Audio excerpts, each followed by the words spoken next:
Welcome to Field of View with Nerd Street Gamers, your weekly dose of gaming news. I'm Darth Mike coming to you live from the streets of Kings Row. We've got a bunch of news to get into before the payload gets here. Overwatch's Archive event drops this week and runs through April 27th. Now, the Archive event is where Blizzard gets to delve into the backstory and lore of the Overwatch world and take the players along for the ride. It seems this time they might be taking things in a bit of a different direction and leaning into the historical aspect of things. The two skins we've had revealed so far at the time of this recording are a samurai skin for Genji and a musketeer skin for Widowmaker, which makes me think we're going to be taking things in a more real-world historical direction. Could be a lot of fun.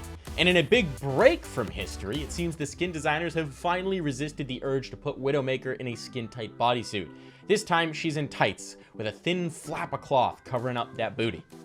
They say cheaters never prosper, and today that's certainly been the case. Chinese authorities working with Tencent have busted what's being called the biggest cheating ring in video game history.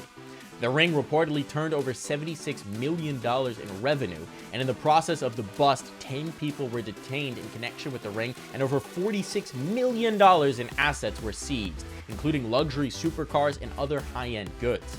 The cheating ring made cheats for games like Call of Duty Mobile and Overwatch and sold them on a subscription service for somewhere from $10 to $200 a month.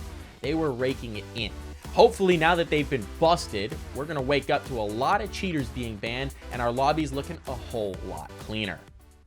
While there can be no physical event this year, I am happy to share that for the E3 we will have, it'll be free, open to anyone who wants to view it.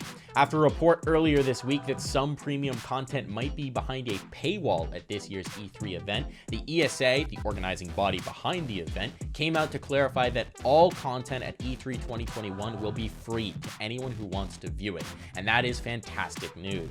If there was an in-person event, it's not like the broadcasts would have been behind a paywall, and so it's great that as many people that want to consume these announcements, reveals, and expositions can do so. The event runs the week of June 13th for several days of broadcasts, so be sure to tune in to one of the biggest reveal shows in gaming.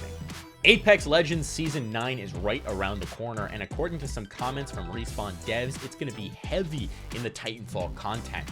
We've known for a while that Titanfall and Apex Legends exist in the same universe, but for the most part it's just been little winks and nods from the developers and characters' backstories and details in the events that have tied the games together. It seems like this time we might get some more heavy-handed content. We don't know exactly when Season 9 is coming. Season 8 ends on the 3rd of May, so it should be soon after that, and we don't know what this content's exactly going to look like.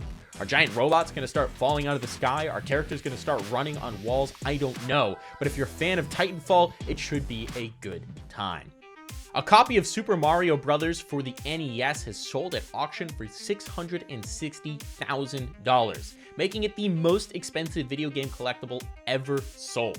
Now, why was this particular cartridge worth that eye-popping price? Well, it was purchased as a Christmas gift and then put in an office drawer, so it's basically been untouched for all that time.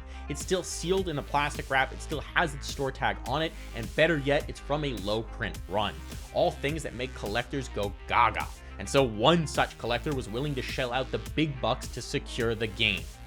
I just want to know what the conversion rate is of that $660,000 into giant gold coins. That's it for this week on Field of View with Nerd Street Gamers, your weekly dose of gaming news. Now, I haven't quite gotten my ult charged up yet, so I'm going to go ahead and get on that and, Bombs away! Oh, no. She shoots, she scores.